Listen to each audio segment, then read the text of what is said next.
आप सुन रहे हैं प्लैनेट म्यूजिक की शानदार प्रस्तुति।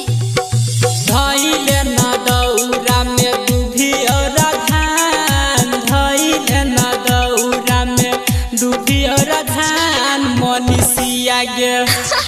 हरिनिया गे आजोतिया गे रोशन भैया के अंगना हम जे बैसामा सुन खेलाए बैगे कवितिया गे अमिता भैया के अंगना हम जे बैसामा सुन खेलाए बैगे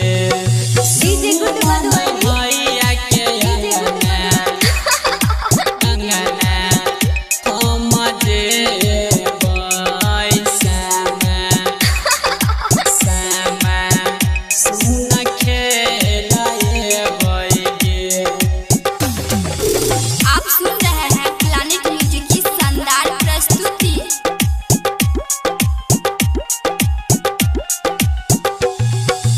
आगे सखी मारी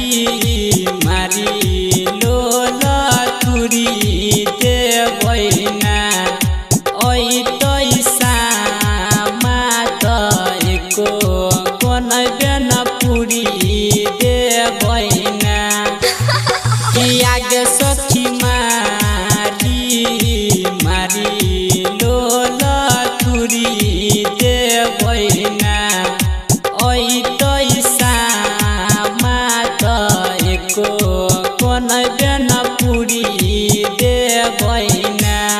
आ बोलत तय करो ना काले बैनोच आई आई चुगला के न चले बैमोछ सुतिया गे अनुष्का गे आशिका भैया के अंगना समझे बैसामा सुन खेलाए बैगे हरिनिया गे सुमन भैया के अंगना हम जे बैसामा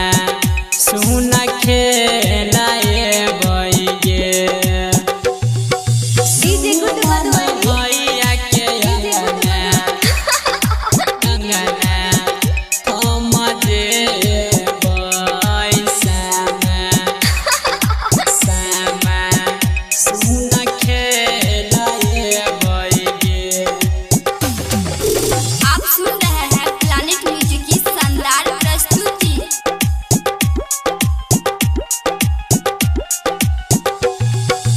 आगे राधा साथे साथे सोन के नहीं है ना कि आगे रूबी पूरा बिटोला से वही खुशबू के बजाई है ना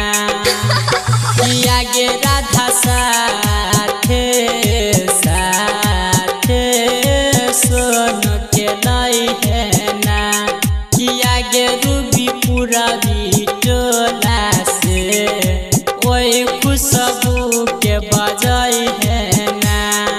झूमी झूमी करबै सामा के चुमान झूमी झूमी करबै सामा के चुमान नया रती गे आ चांदनी गे रमन जी भैया